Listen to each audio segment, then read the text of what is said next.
भगवान व्यासदेव को नैमिषा अरण्य में 60,000 ऋषि मुनियों ने पूछे, बोले भगवान आप तो भागवत का रचना कर दिया, 18,000 शुल्क का भागवत। और कलयुग में लोग तो संस्कृत समझ नहीं पाएंगे, क्योंकि द्वापर युग के अंत में भागवत का रचना हुआ। तो ये भागवत का तत्व मानव सभ्यता का कल्याण कैसे बनेगा? वेद व्यास जी को नैमिषा अरण्य में ऋषि मुनियों ने पूछ रहे, बोले भगवान आपने तो 18,000 शुल्क में बना दिया, 18,000 शुल्क, एक शुल्क समझना कि कलयुग में मानव का ज्ञान नहीं। सच बात, क्योंकि संस्कृत भाषा लुप्त हो गए, और संस्कृत भाषा में भागवत कौन समझेगा? पढ़ाई तो नहीं किया, समझेंगे कैसे? आप लोग संस्कृत पढ़ाई किया? एक शुल्क समझ पाएंगे? तो संस्कृत भाषा को समझना, शुल्क को बुझना, और 100 नहीं, 200 नहीं, 18,000, 18,000 शुल्क है। तो ये मनुष्य लोगों का क्या काम पे लगेगा? ऋषि मुनि प्रश्न कर रहे हैं भगवान व्यासदेव। तो व्यासदेव जी बोले देखो इसमें सब कुछ है। तो ऋषि मुनि ने बोले आप 2 शब्द बोले, 2 शब्द में भागवत को बोलिए, आप भगवान है।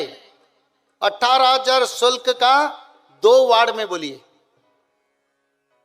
18,000 शुल्क का 2 वार्ड में कैसे बोलेंगे? पर वो भगवान है, वो बोल सकते हैं, हमारे पास वो नहीं है।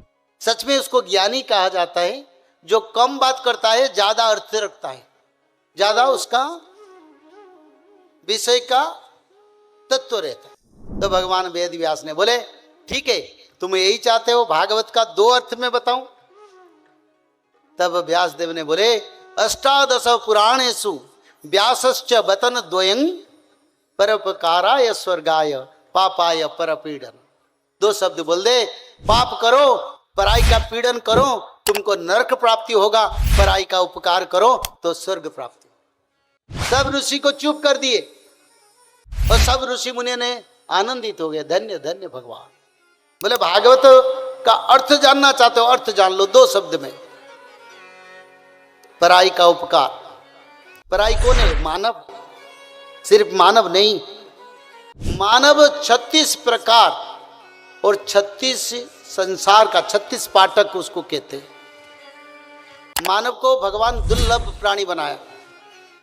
जीव जंतु वृक्ष लता नदी नद समुंदर, सारा सृष्टि का रक्षा दायित्व मानव के ऊपर। छोटे छोटे चींटी जो जाते हैं ना, उसको भी रक्षा करना मानव का कर्तव्य। तो सभी हमारी पराई है, और सबका जो उपकार करेगा उनको स्वर्ग प्राप्ति होगा। वैकुंठ का बात नहीं बोले, क्योंकि भगवान कृष्ण को जो भजन नहीं करेगा वो कैसे वैकुंठ जाएगा? तो बोले स्वर्ग प्राप्ति होगा, पराई का उपकार करो। सिर्फ मानव नहीं, जीव जंतु सब 56 करोड़ प्रकार का जीव जंतु का सेवा करो, और परोपकाराय स्वर्गाय, पराई का उपकार करो स्वर्ग प्राप्ति होगा। पराई का पीड़न करोगे, दुख दोगे तो नरक प्राप्ति होगा। बस भागवत जी का तत्व बता दो। तो इसीलिए मैं बोलता हूं, बुरा कर्म मत करो, बुरा मत सोचो, बुरा मत देखो, बुराई का सहयोग मत करो, तब तुम सनातनी बनोगे। कोई झूठा सनातनी नहीं होगा, कोई उपद्रवग्रस्त सनातनी नहीं होगा। सनातन एक पालक तो ब्रह्मांड को जो पालक करते हैं, जो मानव, वही इस पालक ही मानव को सनातनी कहते हैं। जो ब्रह्मांड को ध्वंस करते हैं वो सनातनी नहीं।